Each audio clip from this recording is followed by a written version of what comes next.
श्री स्वामी समर्थ. आज केले आहे रात्री राहिलेले चपातीचे तुकडे आणि रात्री राहिलेला भात ते गरम केला आहे.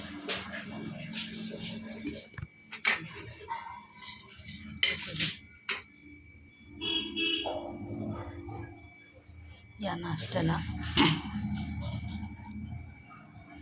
आवडल्यास नक्की लाईक व सबस्क्राईब करा. मस्त खा, स्वस्त राहा.